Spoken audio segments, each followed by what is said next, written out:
C'est le matin bonheur. C'est notre émission chouchou.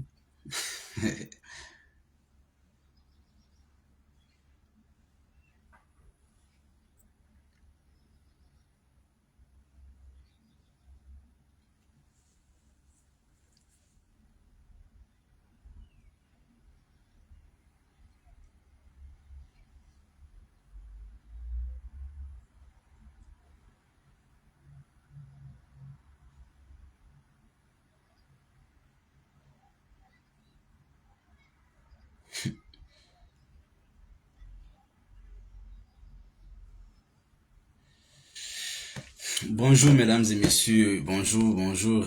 C'est, comme vous le savez, c'est notre traditionnel matin bonheur. Aujourd'hui, on a eu la chance d'allumer les caméras. Enfin, la caméra. Je m'efforce de le faire chaque matin, quand je le peux, bien entendu. Surtout du lundi au vendredi, parce que le week-end, souvent, quand tu sors pas tôt, c'est pas pour le matin bonheur que tu vas te réveiller. Merci, bonjour. Aujourd'hui, nous sommes jeudi 16 mai, voilà, 2024. Je vais vous présenter une forme d'impunité. Je vais vous présenter une vidéo d'un homme politique ivoirien et non des moindres, parce qu'il est député de la nation, député maire en Côte d'Ivoire, journaliste d'investigation, qui va nous parler d'une forme d'escroquerie, de corruption, de détournement des deniers publics. C'est ça, sans suite, sans condamnation, sans poursuite et tout ça. Et c'est ça qu'on appelle l'impunité. L'impunité, c'est de refuser, c'est le fait de fermer l'œil ou bien de fermer les yeux sur ce qui est punissable, ce qui doit être puni par la loi. Donc, impunité, non puni. Ce qui est condamnable et qui n'est pas condamné. C'est ça qu'on appelle l'impunité. Donc, on va écouter très rapidement, puisque aujourd'hui, nous avons 10 minutes chrono ensemble. Je vais vous faire écouter M. Assali Timokou, car c'est de lui qu'il s'agit, c'est lui qui a mené l'enquête. Il était sur un panel que nous avons intercepté, nous avons tout fait pour archiver ses propos. Et ça, il n'y a pas plus preuve que ça. Et donc, moi je demande aux autorités ivoiriennes, parce qu'aujourd'hui on est au pouvoir, on peut tout faire, on peut protéger, on peut, voilà. Mais est-ce que demain on est au pouvoir? Parce que il faudrait pas que nous on dit tout ça pour que cette vidéo reste, soit archivée, pour que demain, pour la postériorité, enfin, je vais dire clairement que demain, il faudrait pas que quelqu'un quitte de nulle part ou ailleurs pour venir dire oui, voilà, ceux qui sont venus là, au lieu de laisser les gens, ils font un règlement des comptes. Je comprends aisément. C'est maintenant qu'il faut comprendre les acteurs politiques ivoiriens qui dirigent la Côte d'Ivoire. Ils ont toujours, dans tous les meetings, ils s'en cachent pas, ils le disent. Ah oui, si on perd le pouvoir, ils vont se venger, ceux qui vont venir. Voilà, voici pourquoi en réalité, ils tiennent ces genres de discours. Sinon, moi, je ne vois en rien. Est-ce que Macky Sall a quitté le pouvoir au Sénégal? Ceux qui vont payer, ils vont payer. Ceux qui ont fait des choses, ils vont payer avec la justice. Donc, de là à avoir peur, ça veut dire qu'en réalité, parce que quand on a peur, en réalité, ça veut dire qu'on se reproche quelque chose. Sinon, il n'y a pas de raison. On va très rapidement donner la parole à Assali Timokou. Partagez, mesdames et messieurs, vous qui venez d'arriver. On va l'écouter ensemble, mesdames et messieurs. Moi, Macky Sall, quelqu'un qui a voulu prendre sur la question de la Cour des comptes. Vous savez que, en principe, les rapports de la Cour des comptes sont destinés au chef de l'État. Ouais. Voilà, puisqu'il est le chef de l'administration. Et donc, en principe, c'est lui qui doit actionner l'action judiciaire, si me répéter, c'est lui qui doit actionner le processus de la reddition des comptes lorsqu'il a le rapport de la Cour des comptes. Évidemment. Donc, puisqu'il a le ministre de la Justice avec lui.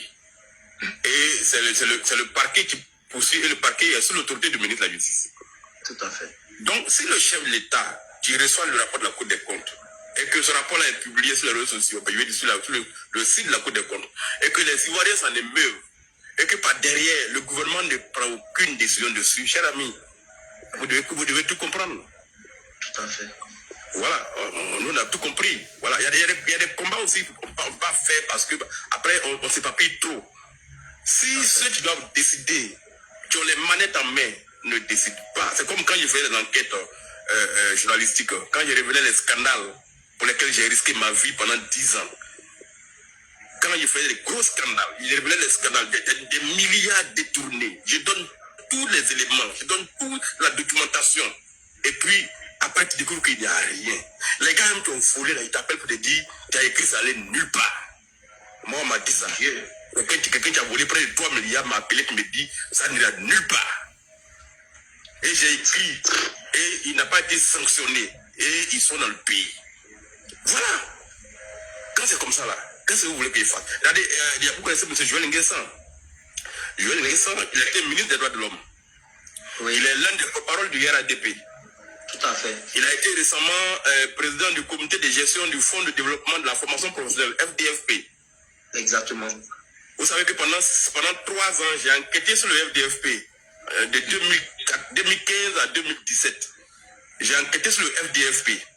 Oui. Et j'ai révélé que cette entreprise-là, son dirigeant avait détourné près de 7 milliards. Mon Dieu. J'ai produit toutes les preuves. Oui. On m'a convoqué à la gendarmerie, à la brigade de recherche. Ils ont porté plainte contre moi. Et en passant par le procureur de la République. C'est-à-dire que j'ai dénoncé un voleur. Oui. Et on me fait convoquer à la brigade de recherche. Et on me dit, alors que ce monsieur-là, il facturait les clés USB, là, les clés USB qu'on paye à 16 000 francs maximum, là, les 32 gigas ou bien combien de gigas là, c'est 2 000, 3 000, 5 000, pas plus de 6 000. Voilà, ce gars-là, il facturait les clés USB à 150 000 francs. Mon Dieu. Les parapluies qu'on vend dans la rue pendant les saisons de pluie à 2 000 là, ce gars-là les facturait à 200 000 francs un parapluie. Oui, et moi j'ai produit toutes les preuves, les décaissements, j'ai tout produit, les numéros de compte bancaire où l'argent partait, j'ai tout produit. Au lieu qu'on mette le gars aux arrêts, c'est moi ils ont convoqué. J'ai été interrogé de 8h à 19h. Mon Dieu. Je n'ai eu la chance de sortir en liberté que parce que j'avais toutes les preuves. Et même les officiers qui m'ont interrogé, quand il a fini de produire toutes les preuves, ils ont dit, mais vraiment, ce pays-là nous fatigue. C'est ceux qui ont porté plainte contre le journaliste qu'on doit mettre en prison. Et c'est nous, on nous demande de fatiguer le journaliste. J'ai été interrogé pendant près de 8 heures. J'ai produit toutes les preuves. Et comme ils ont vu que j'avais toutes les preuves, l'affaire s'est arrêtée là. Mais en revanche, le procureur n'a pas poursuivi le voleur. Ni venu connu. Et l'affaire est restée là comme ça. Après ce monsieur-là, tranquillement, ils l'ont enlevé et il allait bouffer son argent aux États-Unis. Bon, après ils ont mis un autre. Et ça, c'est récemment ça.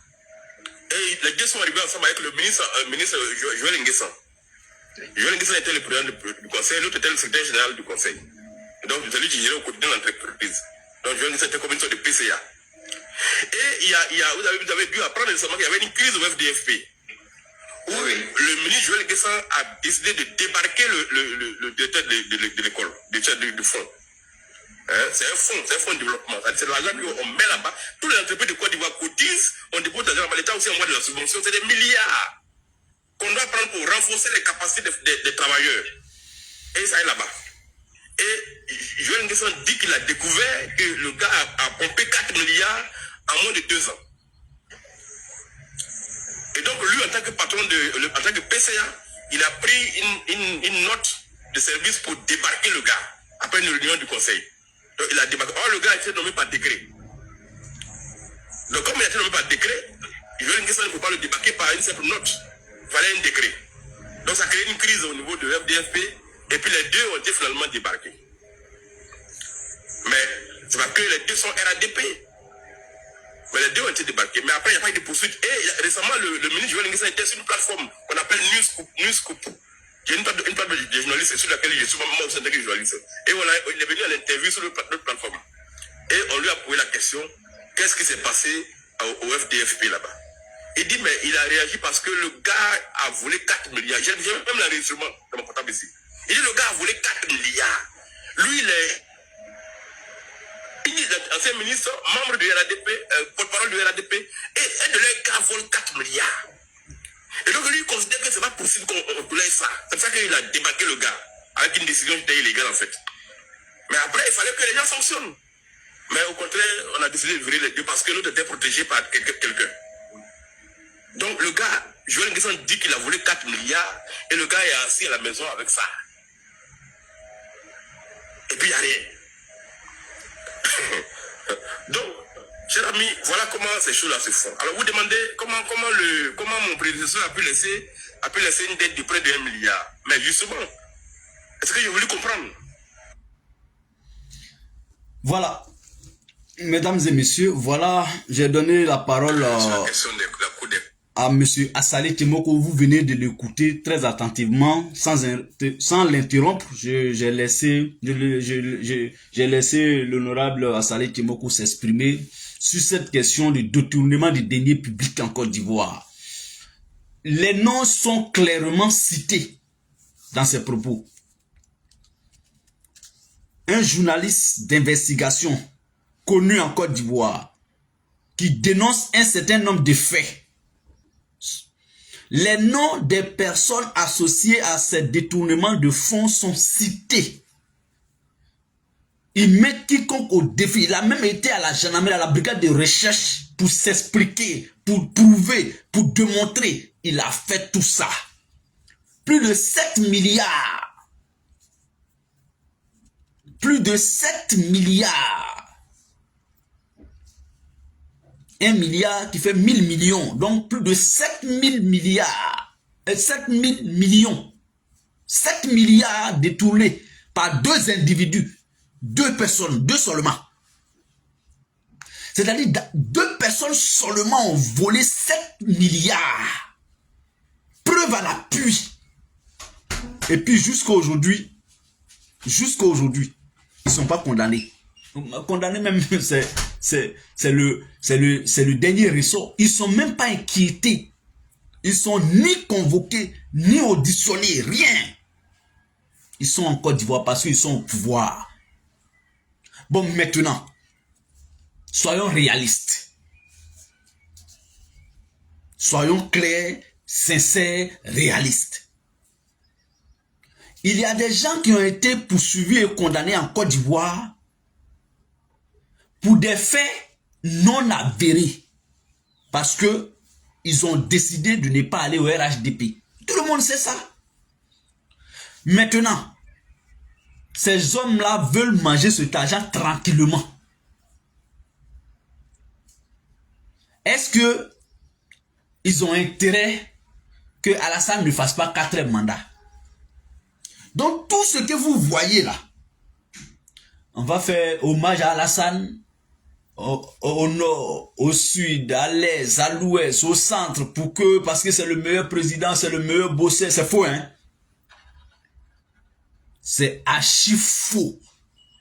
Ce n'est pas vrai. Ce n'est même pas dans l'intérêt de M. Ouattara. Ce n'est pas dans l'intérêt du président Ouattara. L'appeler à faire un 4e mandat là. Ce n'est pas dans son intérêt. C'est dans l'intérêt de ceux qui ont volé les 7 milliards. C'est dans l'intérêt des Djabil Lassina accusés d'avoir détourné 100 milliards. C'est eux dans leur seul intérêt. Mais les Ivoiriens sont assis. L'électricité a augmenté. Nous tous on pleure. Nous on dénonce. Qu'est-ce que vous faites? Vous qui subissez ça de près. Vous ne vivez plus en Côte d'Ivoire. Chacun survit aujourd'hui en Côte d'Ivoire. J'ai vu un post d'Alifa Blondy qui ironisait ma facture de CIE. Je crois que je paye la lumière divine, la lumière du soleil, la lumière au bout du tunnel, etc., etc. Ça m'a fait rigoler chez lui. Il lui a dit, mais voici quelqu'un qui ne devrait pas se taire. en Côte d'Ivoire. Alpha Blondy ne devrait pas se taire. Mais aujourd'hui, parce que lui, il a reçu une facture de CIE qui le dépasse. C'est pourquoi lui parle. Un artiste de renommée. Alpha Blondy. Depuis là, le peuple pleure. Et lui, il rit. Fait les conseils, fait tout avec les autorités. Il est à l'aise. C'est son droit. Mais c'est parce que... En fait, chacun de nous, un à un. Ce qui me réconforte dans ma posture d'opposant, d'alerteur, de lanceur d'alerte, c'est qu'en réalité, avec le temps, chacun saura que nous, on n'a rien contre le président Ouattara. On critique sa gouvernance.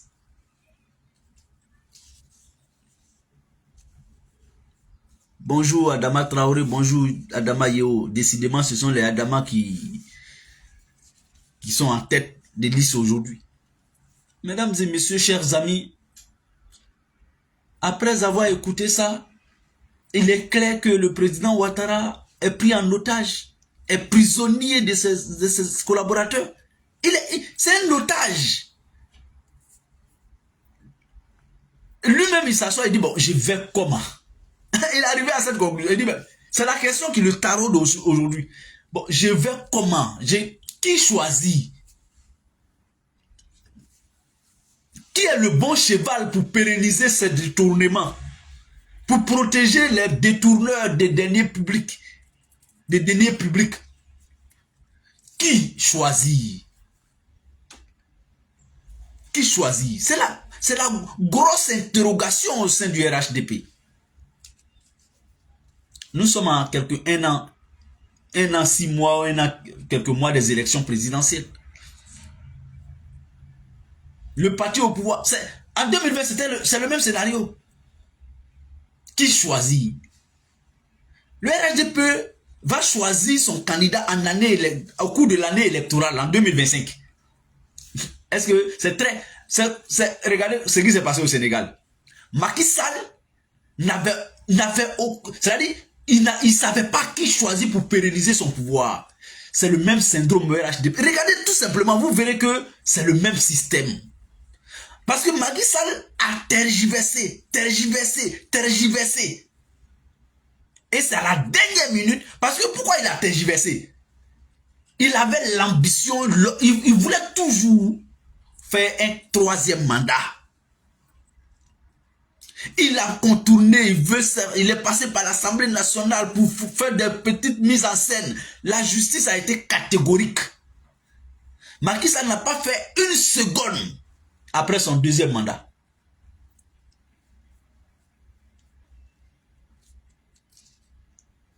Mais ce que je vais dire à ceux qui volent, le président Ouattara, il est le président de la République. La leçon que j'ai tirée après les élections du Sénégal, après l'investiture du président élu, vous savez, Macky Sall a quitté le pays le même jour.